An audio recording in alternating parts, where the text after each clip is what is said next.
Hello aspirants, welcome back to Careerpur, welcome back to my channel. तो आज है day 16 IBPS RRB PO main की classes का, जिसमें हम कवर कर रहे हैं exam oriented questions computer awareness के, जो आपको देखने को मिल सकते हैं आपके एग्जाम में। तो चलिए स्टार्ट करते हैं आज की वीडियो। सबसे पहला क्वेश्चन है, वायरस स्टैंड फॉर। वायरस की फुल फॉर्म, वायरस की फुल फॉर्म होती है vital information resource under seize. Virus सबको पता होगा, कंप्यूटर्स में मालवेयर सॉफ्टवेयर होते हैं जो आपके कंप्यूटर में सेटअप कर दिए जाते हैं आपके डेटा को डैमेज करने के लिए या कोई डेटा को रिट्रीव करने के लिए। तो वायरस क्या है? A virus is a type of malicious software or a malware that spreads between computer and causes damage to data and software. आपके डेटा को डैमेज कर सकता है, आपके सॉफ्टवेयर को, अगर कोई अननोन सॉफ्टवेयर आपने डाउनलोड करा है उसको डैमेज कर सकता है, और इसको हम क्या कहते हैं? वायरस। वायरस की full form vital information resource under siege. Second question है, what kind of server connects IP addresses to domain names. कौन सा सर्वर IP एड्रेसेस को कनेक्ट करता है डोमेन नेम से? तो इसका आंसर है DNS। DNS का मतलब हुआ domain name system. DNS is responsible for translating domain name into a specific IP address. एक डोमेन नेम को IP एड्रेस में कन्वर्ट करेगा ताकि आप जो दूसरी साइट पे जाना चाह रहे हो वहाँ पे आप चले जाओ। ठीक है, DNS is responsible for translating domain name. Domain names को ट्रांसफर करता है किस में? IP एड्रेसेस में, so that the initiating client जो उसको यूज करना चाह रहा है, जैसे कि आप, can load the requested internet resources. Third question है, to print an individual item in a file immediately. अगर आपको कोई भी आइटम एक फाइल में से प्रिंट करना है, आप अगर इमीडिएटली उसको करना चाहते हो तो उसको आप क्या प्रेस करना पड़ेगा? Ctrl+P। ये शॉर्टकट्स हैं हमारे कीबोर्ड के, जैसे Ctrl+C कॉपी करने के लिए काम आता है, Ctrl+V पेस्ट करने के लिए काम आता है। सिंपली Ctrl+P जो है वो डायरेक्टली किसी भी एक फाइल के अंदर से कुछ भी प्रिंट करने के लिए काम आता है।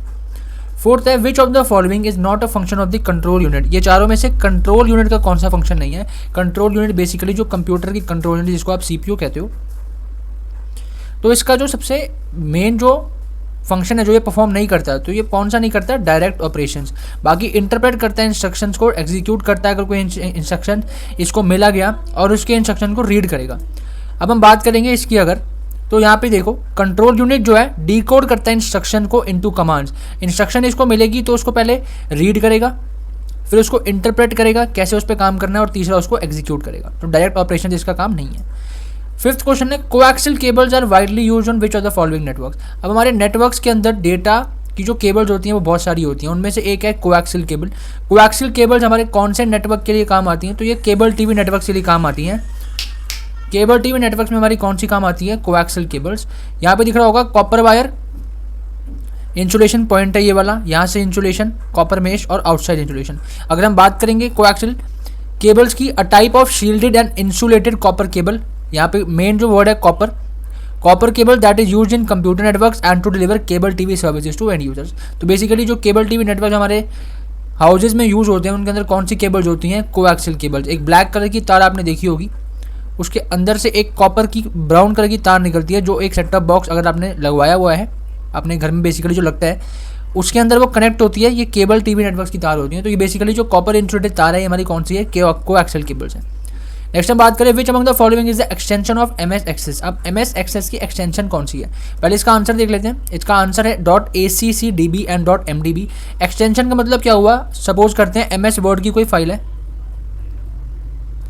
अगर आपने एक फाइल पे काम कर लिया और आपने डेस्कटॉप में इसको सेव करना है, तो जिस नाम से, जिस एक्सटेंशन में ये सेव होगी, जैसे इसका आपने नाम लिख दिया XYZ, तो XYZ के आगे लिखा होगा XYZ.doc.document। तो डॉक्यूमेंट टाइप में वो सेव होता है MS वर्ड के डॉक्यूमेंट्स। तो ये जो .doc है ये बेसिकली इसकी एक्सटेंशन है MS वर्ड की। तो सिमिलरली MS एक्सेस की कौन सी है? .ACCDB and .MDB। अगर हम बात करेंगे MS एक्सेस की, with Microsoft access you can manage data more efficiently.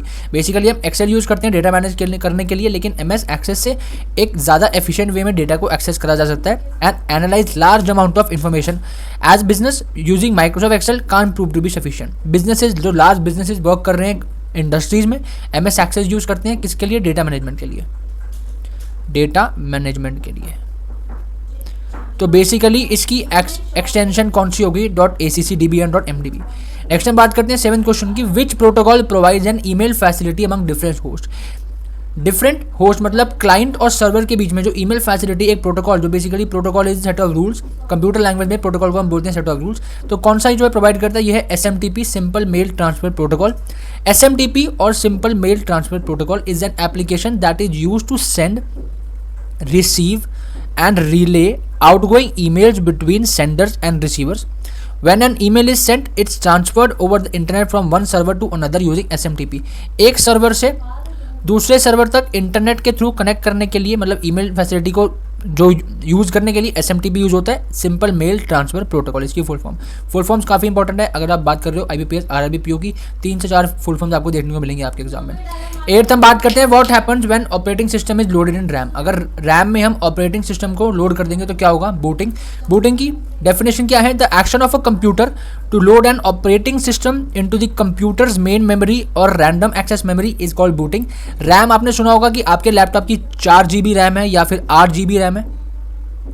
तो रैम जो है वो ऐसी दिखती है, ग्रीन कलर की चिप जो आपके कंप्यूटर्स में इंस्टॉल्ड होती है आपकी मेमोरी के लिए। तो ऑपरेटिंग सिस्टम को अगर लोड कर दिया जाता है रैम में तो उसको हम क्या कहेंगे, बूटिंग।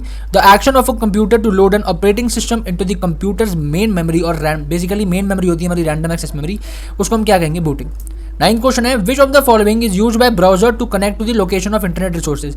ब्राउजर हमारा हो गया google.com, गूगल क्रोम हो गया, या फिर माइक्रोसॉफ्ट एक्सप्लोरर हो गया, या फिर जो भी अभी नए आते हैं बिंज हो गया, ठीक है। तो which of the following is used by the browser to connect the location of the internet resources. क्या यूज होता है, URL यूनिफॉर्म रिसोर्स लोकेटर। जैसे कि अगर आपको हमारी वेबसाइट पे जाना है तो हमारी वेबसाइट का नाम हो सकता है careerpo.com, CAREERPUR.com। तो ये हमारा URL है, यूनिफॉर्म रिसोर्स लोकेटर। अगर आप इस पर क्लिक करोगे तो हमारी वेबसाइट पर जाकर आपको पहुंचा देगा ये।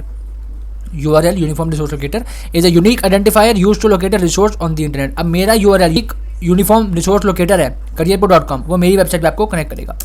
नेक्स्ट हम बात करते हैं effective system requirement analysis is required for. ये किसके लिए रिक्वायर्ड होती है, traditional system development life cycle के लिए। Effective system requirement analysis is required for traditional system development life cycle. अब ये क्या होता है, traditional system development life cycle क्या होता है, planning, system analysis, system design, development, implementation, integration and testing and operation and maintenance. किसी भी सिस्टम को अगर आपको ऑपरेट करना है तो उसको पहले आपको प्लान करना पड़ेगा। किसी भी सिस्टम को अगर बिल्ड करना है आपको तो बेसिकली उसको प्लान करना पड़ेगा, उसकी एनालिसिस करनी पड़ेगी, डिजाइन रेडी करना पड़ेगा, इंप्लीमेंटेशन पे उसकी काम करना पड़ेगा, सब चीज़ों को इंटीग्रेट करके आप उसको ऑपरेट करोगे एंड आफ्टरवर्ड उसकी मेंटेनेंस करनी पड़ेगी। तो basically traditional system development cycle के लिए आपको इफेक्टिव सिस्टम रिक्वायरमेंट एनालिसिस जरूरत है, ठीक है। तो आज हमने कवर करने 10 ऐसे इंपॉर्टेंट क्वेश्चन जो आपको देखने को मिल सकते हैं IBPS RRB PO के मेंस में, जिसका एग्जाम बहुत ही जल्द होने वाला है। IBPS RRB PO का रिजल्ट आ चुका है। तो खत्म करते हैं आज की वीडियो को। अगर वीडियो पसंद आई हो वीडियो को लाइक और चैनल को सब्सक्राइब कर लेना और बेल आइकन प्रेस कर लेना ताकि कोई भी वीडियो है मिस ना पहुंच जाए। Thanks for watching.